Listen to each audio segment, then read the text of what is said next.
ဝတ်တန်လန်6ကိုကိုယ်တိုင်လှုပ်ရှားကြအောင်နော်အသားလေးတွေကိုတော့တသေးသွေးလေးတွေခုလိုမျိုးလေးတွေလက်တလုံးလေးတွေမြောင်းမှာသွားပေါင်သားကိုတုံးတာအကောင်းဆုံးပါပဲရှင်ဂျင်းနဲ့ကြက်သွန်ဖြူနဲ့ရောထားတဲ့အထောင်ကိုဒါအရေပဲညှစ်ပြီးတော့ယူပါမယ်နော်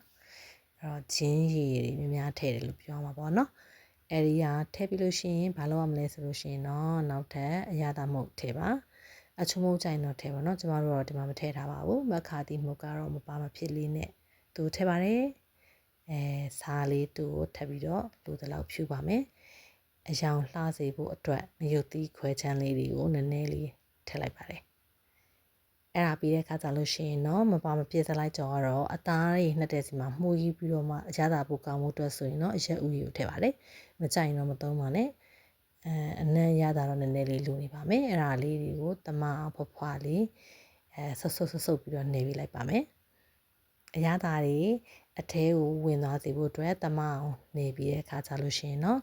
သူကိုအနည်းဆုံးနိုင်ဖွယ်နှက်လို့ရပါတယ်တညနှက်ရင်လည်းပိုအဆင်ပြေပါတယ်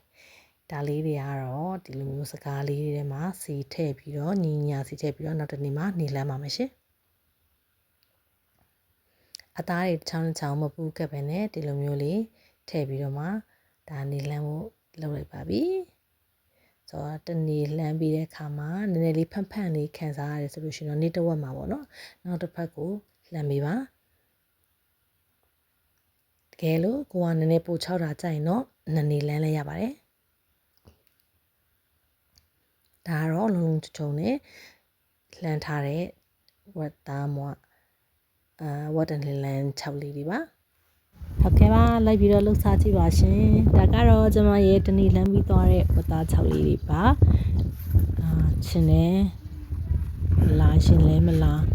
ဒီခါကြလို့ရှင်ကြီးကန်နဲ့စိတ်လို့မရဘူးပေါ့နော်ဆိုတော့အဲ့လိုလေးဒါလှမ်းထားပါလေရေတတောက်လေးနဲ့ဒါတဘာဝအသားရောင်ပါပဲနော်အဲ့လိုလေးမှုေးလဲမှုေးပါတယ်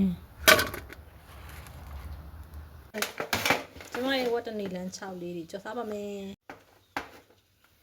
အသားမြောင်းလေးပေါ့နော်ရောင်လေးရကြည့်အောင်ရှယ်လှနေတယ်အဲ့ဒါလေးတွေကိုလက်တစ်စစ်လောက်လေးပိုင်းလိုက်မယ်အဲ့ဒါဆိုရင်မွားလို့လည်းကောင်းစားလို့လည်းကောင်းကဲဒီလိုလေးရပါပြီစီလေးကိုထည့်ပါစီကိုလုံးဝပုံထည့်ပါနော်စီမနေပါစေနဲ့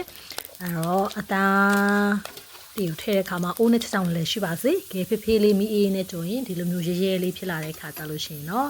ဒါစီလေးတွေဆက်လိုက်ပါအောက်ကနေတ िश ူခန့်ရင်တော့စီပိုဆုပ်သွားပါတယ်ဒီကြောပူပူလေးကိုနှမ်းလေးဖြစ်လိုက်လို့ရှိရင်တော့နှမ်းကက်ကြော်လေးဖြစ်သွားပါတယ်ရှင်